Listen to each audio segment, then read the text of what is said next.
So today, let's talk about reality.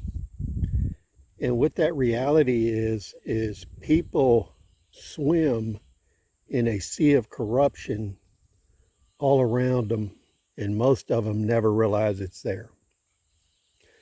So when we look at the Biden regime and the partners they have in the Democratic Party, and we look at all the monetary transactions, property transactions, shell companies, there's one thing that's missing from the puzzle nobody's talking about. And that is, in their deals, there has to be a token Republican, European partners, because the way these corruption operations work is they only successfully function if everybody in the political class on both sides is involved, as well as the local indigenous partners. So I've been an engineer, project manager, and a scientist for many years. I set up and planned a lot of projects for international corporations in many countries around the world. And the way those operations were designed, they included a Republican, a Democrat representative, a foreign sponsor in the country that you're doing the work in, and also it encompassed the corruption in the import, export, and tariff laws of the country. So for instance, if you wanted to go to certain countries in Latin America, you would have a local sponsor, and that could be the general's cousin, daughter, could be the president's cousin, sister. That's your local representative that takes care of all local issues.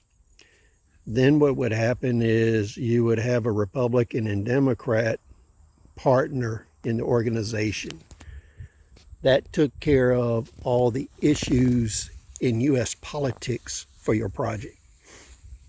Then you would have a European counterpart on most operations that took care of any issues with the European Union. So all these operations, the vast majority of the money actually went to services by the partners rather than the actual construction.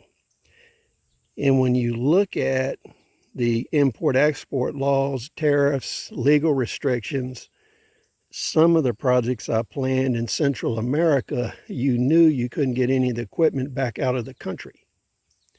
And it had to be abandoned there. So all your dozers, your drills, any equipment like that, the money necessary to get the equipment back out the country was so much. When you bid the work, you bid enough money so that you left the equipment in the country and you still made your profit margin. It's kind of the same way when I did projects with nuclear, chemical, and biological materials. If you had ionizing radiation sources such as neutron sources, or you had certain chemical and bio materials that you couldn't decontaminate from the equipment would be landfilled with the contaminants when the project was done.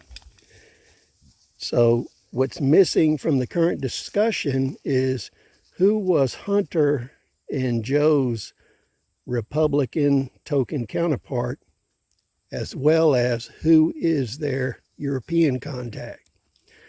So please share your thoughts. We'll see you on the next video.